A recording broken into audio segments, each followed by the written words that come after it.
Hello दोस्तों, आप Samsung के फोन में वीडियोस को देखते हो या Hyundai की कार से चलते हो, BTS के फैन हो या स्क्विड गेम आपको बहुत पसंद हो, सब में एक चीज कॉमन है। ये सभी चीजें साउथ कोरिया में बनी है। ये देश जो चाइना के पूर्व में मौजूद है, काफी छोटा सा है, पर दुनिया के सबसे विकसित देशों में इसका नाम आता है। ये देश इतना ज्यादा अमीर है कि हमारे देश के राज्य उत्तर प्रदेश से दोगुने से ज्यादा छोटा होने के बावजूद इस देश की GDP दुनिया में 10th नंबर पर है। Electronic gadgets, cars, film making और म्यूजिक इंडस्ट्री के अलावा कॉस्मेटिक्स में भी इस देश को महारत हासिल है और दुनिया में सबसे अच्छी क्वालिटी के मेकअप के प्रोडक्ट इसी देश में बनाए जाते हैं। ये पूरी दुनिया में अपना मेकअप का सामान एक्सपोर्ट भी करता है। अगर आपसे पूछा जाए कि इंटरनेट दुनिया में सबसे तेज कहाँ चलता है, तो इसका जवाब भी साउथ कोरिया ही होगा, क्योंकि दुनिया में सबसे तेज इंटरनेट स्पीड आपको साउथ कोरिया में ही मिलेगी। पर क्या यह देश हमेशा से ही इतना ज्यादा विकसित रहा है? तो जवाब है बिल्कुल भी नहीं। तो चलिए जानते हैं कि कैसे 60-70 साल में ये देश इतना ज्यादा विकसित कैसे हो गया। इनफैक्ट साउथ कोरिया आज से महज 60 से 70 साल पहले बहुत ज्यादा पिछड़ा हुआ देश था। इतिहास में ये कई देशों का गुलाम भी रहा है। इसके पड़ोसी देश चीन और जापान की इस पर हुकूमत थी और 1945 में वर्ल्ड वॉर 2 के बाद साउथ कोरिया को जापान से आजादी मिली, बल्कि कोरिया को जापान से आजादी मिली। और इंडिया पाकिस्तान की तरह ये देश भी आजादी के बाद दो भागों में बट गया। एक हमारे किम जोंग उन भैया वाला नॉर्थ कोरिया और दूसरा सैमसंग BTS वाला साउथ कोरिया। दोनों में दुश्मनी भी इंडिया पाकिस्तान के जैसे ही है और इन दोनों देशों के बॉर्डर भी दुनिया के सबसे तनावपूर्ण और खतरनाक बॉर्डर्स में से एक है। आजादी और फिर विभाजन के बाद जो इंडिया पाकिस्तान के साथ हुआ, सेम स्टोरी साउथ कोरिया और नॉर्थ कोरिया की भी है। सिविल वार भी हुआ, बहुत से लोगों की जानें भी गईं और देश आजादी से पहले जैसा था, जनता की जिंदगी उससे भी ज्यादा खराब हो गई। और साउथ कोरिया में गरीबी का आलम यह था कि लोगों को 2 वक्त का खाना भी सही से नहीं मिल पा रहा था। हालत इतनी ज्यादा खराब हो गई कि देश का 90% बजट दूसरे देशों से मिल रही एड यानी मदद थी,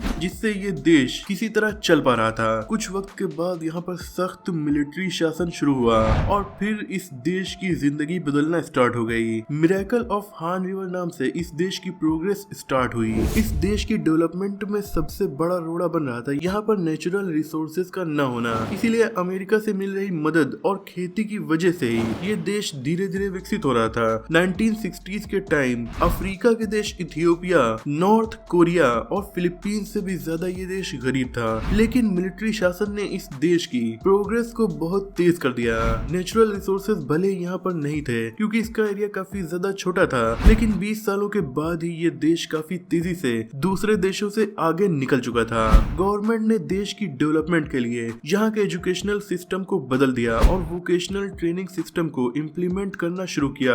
मिलिट्री शासन होने की वजह से कानून बहुत सख्त थे, मतलब 6 से 15 साल के बच्चों के लिए स्कूल अटेंड करना कंपलसरी कर दिया गया। यहाँ पर एक और बड़ी पॉलिसी लागू की गई, जिससे इंट्रेंस एग्जाम देकर अच्छे कॉलेजेस में एडमिशन करने वाले सिस्टम को ही खत्म कर दिया गया और लॉटरी बेस्ड सिस्टम से गरीब, अमीर और पिछड़े इलाकों के स्टूडेंट्स को भी अच्छे कॉलेजेस में एडमिशन मिलने लगा। हालांकि बहुत से लोग इस कानून का विरोध भी कर रहे थे क्योंकि इससे मेरिट सिस्टम खत्म हो गया था। सेकेंडरी एजुकेशन के बाद यहाँ के लोगों को बिजनेस और जॉब की स्किल्स की ट्रेनिंग गवर्नमेंट ने देना स्टार्ट किया था। इससे ये हुआ कि देश में स्किल्ड वर्कर्स की कमी नहीं रह गई और बिजनेस करने के लिए एनवायरनमेंट भी काफी अच्छा बन गया और किसी को जॉब देना या जॉब लेना भी इजी हो गया। कभी इस देश की ज्यादातर इकोनॉमी एग्रीकल्चर पर डिपेंड थी, तो गवर्नमेंट ने प्रोजेक्ट स्टार्ट किया कि इकोनॉमी को एग्रीकल्चर से हटाकर इंडस्ट्रीज पर डिपेंड करना है। इसके लिए लोगों ने इंडस्ट्रियलाइजेशन को देश के पिछड़े इलाकों तक पहुंचाया और गवर्नमेंट छोटी सी छोटी नई कंपनीज को काफी ज्यादा फंड देकर उन्हें बड़ा करने लगी, ताकि ये कंपनीज बड़ी होकर बहुत ज्यादा लोगों को जॉब प्रोवाइड कर सकें। इसी दौरान अमेरिका से भी इस देश की दोस्ती और भी ज्यादा बढ़ती गई, क्योंकि कोल्ड वॉर के दौरान साउथ कोरिया ने अपने सैनिक अमेरिका के लिए भेजे थे और इसीलिए अमेरिका यहाँ पर फंड्स की मदद भी भेजता रहा और इस देश को अपनी इंडस्ट्रीज को ग्लोबलाइज्ड करने लायक बना दिया। यानी धीरे धीरे इस देश के साथ साथ यहाँ की कंपनीज भी बड़ी होती गयी, जिनमें मेन नाम है सैमसंग, LG और Hyundai जैसी बड़ी कंपनीज का। हालांकि साउथ कोरिया का पड़ोसी देश जापान भी टेक्नोलॉजी के मामले में दुनिया में लगभग सबसे आगे है और इसीलिए अपने इलेक्ट्रॉनिक गैजेट्स और कार्स को पूरे वर्ल्ड में सप्लाई करने के लिए इसे सबसे सबसे ज्यादा तगड़ा कंपटीशन जापान से ही मिल रहा था, लेकिन जापान के प्रोडक्ट साउथ कोरिया के मुकाबले काफी ज्यादा महंगे थे। इसीलिए साउथ कोरिया को सस्ते प्रोडक्ट को वर्ल्ड मार्केट में एक्सपोर्ट करने में ज्यादा प्रॉब्लम नहीं फेस करनी पड़ी। तीसरा इंपॉर्टेंट प्रोजेक्ट यहाँ की गवर्नमेंट का था, फैमिली रन बिजनेस को बड़ा करना और ग्लोबल लेवल पर पहुंचाना।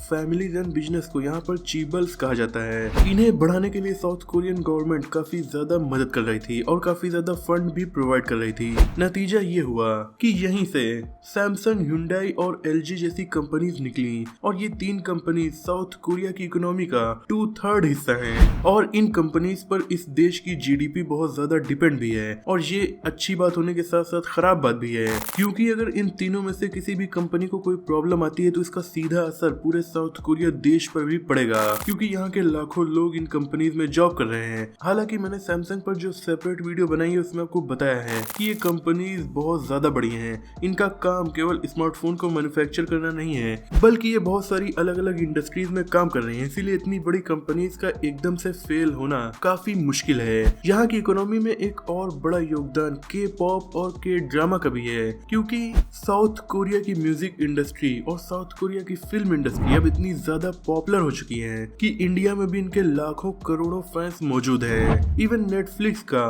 मोस्ट वॉच्ड शो कोई हॉलीवुड की सीरीज नहीं बल्कि के ड्रामा स्क्विड गेम है। और यहाँ के पॉप में पहला नाम बीटीएस का आता है। के पॉप से भी साउथ कोरिया की इकोनॉमी को मैसिव बूस्ट मिला है, इसीलिए यहाँ की गवर्नमेंट के पॉप को बहुत ज्यादा सपोर्ट भी करती है। पिछले कुछ सालों में के पॉप स्टार्स को वेस्टर्न मीडिया में भी बहुत ज्यादा अटेंशन मिली है, जिसकी वजह है ये अपने गैजेट्स और अपनी टेक्नोलॉजी की तरह अपनी म्यूजिक और अपने ड्रामा में भी बहुत ज्यादा अटेंशन टू डिटेल के साथ वर्क करते हैं और काफी परफेक्शन के साथ प्रोड्यूस करते हैं। बीटीएस की वजह से साउथ कोरियन इकोनॉमी को $4.9 बिलियन का फायदा हुआ। इसे यहाँ के लोग बीटीएस इफेक्ट भी कहते हैं। इससे पहले यूट्यूब पर मोस्ट वॉच्ड वीडियो, जिसे आपने भी शायद देखा हो, गंगनम स्टाइल सॉन्ग था। ये भी साउथ कोरिया का ही था और इससे भी यहाँ की इकोनॉमी को काफी ज्यादा फायदा हुआ था। दोस्तों, कुछ इस तरह से गवर्नमेंट की स्ट्रेटेजीज, पॉलिसीज और एजुकेशनल रिफॉर्म्स छोटे बिजनेसेस को सपोर्ट करने की वजह से ये देश इतना ज्यादा विकसित होता चला गया। साल 1955 में इस देश के लोगों की पर कैपिटा इनकम लगभग $64 थी, लेकिन अब यहाँ के लोगों की पर कैपिटा इनकम $31,000 हो चुकी है। 1960 से लेकर 2019 तक इस देश की जीडीपी हर साल औसतन 7.3% की दर से बढ़ती गई। यहाँ पर बुलेट ट्रेन भी चलती हैं। दुनिया का सबसे तेज इंटरनेट भी यहीं पर चलता है। दुनिया की सबसे अच्छी स्मार्टफोन वाली कंपनीज में से एक सैमसंग भी यहीं की है। इन सब की वजह अगर आप देखें तो साउथ कोरिया अपने देश में रिसर्च एंड डेवलपमेंट पर जीडीपी का 4.6% खर्च करता है, जो कि इजराइल के 4.9% के बाद दुनिया में सबसे ज्यादा है। वहीं बात करें हम अपने देश इंडिया की, तो यहाँ पर रिसर्च एंड डेवलपमेंट पर जीडीपी का 0.65% ही खर्च किया जाता है। सोचिए, ये लोग अपनी जीडीपी का इतना ज्यादा भाग केवल रिसर्च पर ही खर्च कर देते हैं। यही वजह है कि यहाँ की टेक्नोलॉजी लगातार इम्प्रूव होती जाती है और ये लोग नए नए तरीके निकाल लेते हैं अपने देश को तेजी से आगे बढ़ाने की। आज भी यहाँ की गवर्नमेंट की पॉलिसीज देश को विकसित करने के मामले में काफी सख्त है और लगातार ये देश डेवलपमेंट करता जा रहा है। आज की वीडियो में इतना ही। अगर आपको ये वीडियो पसंद आई हो तो इसे लाइक और शेयर कीजिए। ऐसे इंटरेस्टिंग टॉपिक्स पर नॉलेजफुल वीडियोस देखने के लिए हमारे चैनल को सब्सक्राइब करके बेल आइकन को प्रेस कर दीजिए। मिलते हैं अगली वीडियो में, तब तक के लिए अपना और अपनों का ख्याल रखिए।